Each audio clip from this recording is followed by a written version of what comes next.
Hi, welcome to part 2 of I was unschooled in an environmentally sustainable community, and these are 5 ways that I wasn't really prepared for the real world because of how I was raised. Go check out part 1, and then if you have questions about unschooling or environmentally sustainable intentional community, go look at my YouTube channel. I have a lot of playlists where I talk about it. All right, let's get into part 2. I think this is number 3 that I wasn't really prepared for. Honestly, kind of how to interact in a class. I had classes in my homeschool group, and I was really kind of defiant towards the teachers when I didn't like what they were saying, and I could have been a lot more respectful, and looking back on that, I cringed so hard. I was very firm in my beliefs. I went from unschooled, where I had a lot of control and creative liberties, to a class where it was just memorize these words for a test. And I was not about that way of schooling, but I was rude. I feel so bad for that, my first English teacher. Even when I got to college, I look back on a lot of it and I'm like, just shut up. Just stop talking. No one wants to hear you talk this much. And the 4th thing I wasn't really prepared for, this one's kind of funny, a lot of modern technology.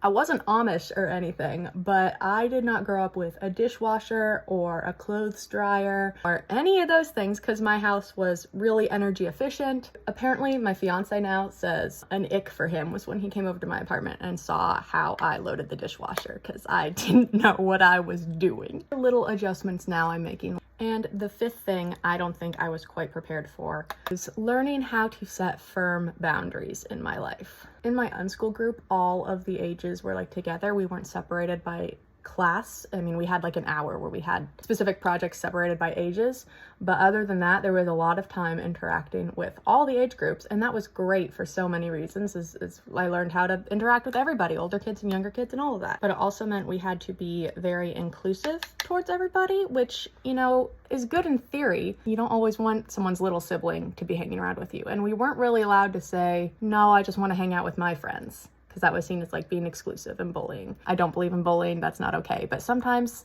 it's okay for the teenagers to want to hang out with the teenagers and they don't want the 10-year-olds hanging around them. And then in the community, also had a community house that was shared by the neighbor family, and a lot of guests came through to stay in that house too. That's where our TV was and the computer. So I had to share that space with the neighbors, which didn't bother me that much, but also whoever was staying in that house. And sometimes I just wanted my own space to relax, play my computer games. So because of always being inclusive, always having that hospitality, I have a lot of people-pleasing tendencies. I have a hard time saying no. You should always worry about people being left out. I don't want to have the message of don't include people. Didn't really prepare me for setting those boundaries of no, this is my safe space for me, and being a little selfish and that being okay. Those are 5 things that I was not really prepared for growing up the way I did. I'm gonna do a video later of 5 ways that being raised the way I was did help me in the real world, and skills that I was able to bring in, and, you know, good things like that. So stay tuned for that. Thank you so much for watching. Bye!